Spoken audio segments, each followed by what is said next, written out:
2010 മുതൽ ഞാൻ ആരംഭിച്ച ഒരു പരിപാടിയാണ് ഗാന്ധിഗ്രാം. അന്ന് ഞാൻ KPCC പ്രസിഡന്റായിരുന്ന കാലത്താണ് ഈ പദ്ധതിക്ക് രൂപം കൊടുത്തത്. ഈ പദ്ധതി അനുസരിച്ച് കേരളത്തിലെ വിവിധ പട്ടികജാതി പട്ടികവർഗ കോളനികളിൽ സന്ദർശിക്കുകയും അവരോടൊപ്പം ഒരു ദിവസം ചെലവഴിക്കുകയും ചെയ്യുന്ന ഒരു പദ്ധതിയാണ്. ഇത് എല്ലാ വർഷവും ജനുവരി 1-ാം തീയതിയാണ് ഈ പദ്ധതി നടത്തുന്നത്. പക്ഷേ ഇത്തവണ ജനുവരി 1-ന് പദ്ധതി ഇട്ടെങ്കിലും അന്ന് നമ്മുടെ മുൻ പ്രധാനമന്ത്രി ഡോക്ടർ മൻമോഹൻ സിംഗിന്റെ പെട്ടെന്നുണ്ടായ നിര്യാണത്തെ തുടർന്ന് ദേശീയ ദുഃഖാചരണം പാർട്ടി പ്രഖ്യാപിച്ച സാഹചര്യത്തിലാണ് അന്ന് എനിക്ക് മാറ്റിവെക്കേണ്ടി വന്നത്.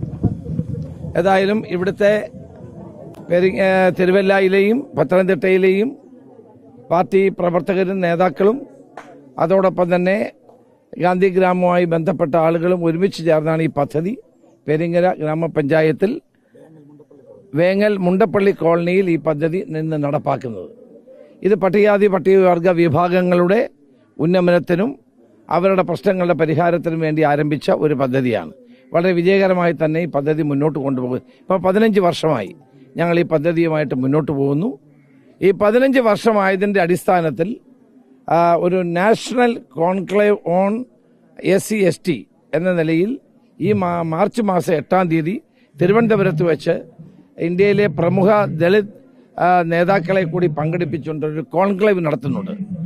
ആ കോൺക്ലേവിന്റെ ഉദ്ദേശം ദേശീയ തലത്തിലും സംസ്ഥാന തലത്തിലും പട്ടികജാതി പട്ടികവർഗ വിഭാഗങ്ങൾ നേരിടുന്ന പ്രശ്നങ്ങൾ ഉയർത്തിപ്പിടിക്കുക എന്നുള്ളതാണ്. തീർച്ചയായും സ്വാതന്ത്ര്യ സമര കാലഘട്ടത്തിന് മുമ്പ് തന്നെ കോൺഗ്രസ് പാർട്ടി ഇതുപോലെ പട്ടികജാതി പട്ടികവർഗ വിഭാഗങ്ങളിൽ ഇത്തരം പരിപാടികൾ നടത്തി വരാറുണ്ടായിരുന്നു.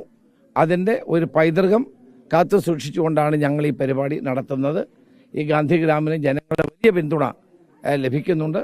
ഓരോ കോളനിയും സന്ദർശിച്ച് അവരുടെ പ്രശ്നങ്ങൾ മനസ്സിലാക്കുകയും അവർക്ക് ചെയ്യാൻ കഴിയാവുന്ന ചെറിയ ചെറിയ സഹായങ്ങൾ ചെയ്തു കൊടുക്കുകയുമാണ് ചെയ്യുന്നത്. ഉമ്മൻചാണ്ടി ഗവൺമെന്റ് ഉണ്ടായിരുന്ന കാലത്ത് ഞാൻ സന്ദർശിക്കുന്ന ഓരോ കോളനിയിലും അന്ന് 1 കോടി രൂപ വെച്ച് പട്ടികജാതി പട്ടികവകുപ്പ് മന്ത്രി ശ്രീ അനിൽകുമാർ അന്ന് അനുവദിച്ചു തന്നത് ഞാനിവിടെ ഓർക്കുകയാണ്. കഴിഞ്ഞ പരിപാടി കോഴിക്കോടായിരുന്നു, ഇത്തവണ ഇവിടെ തിരുവല്ലയിലാണ്. അങ്ങനെ ഓരോ വർഷവും നടത്തുന്ന ഈ പരിപാടിക്ക് നല്ല ബഹുജന പങ്കാളിത്തവും സഹകരണവും ഉണ്ടാകുന്നുണ്ട്.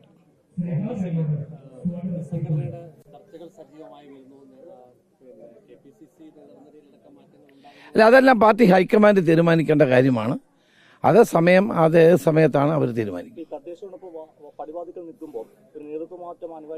അല്ല, അതെന്ത് വേണം എന്നുള്ളത് പാർട്ടിയാണ് തീരുമാനിക്കേണ്ടത്, ഹൈക്കമാൻഡാണ് തീരുമാനിക്കുന്നത്.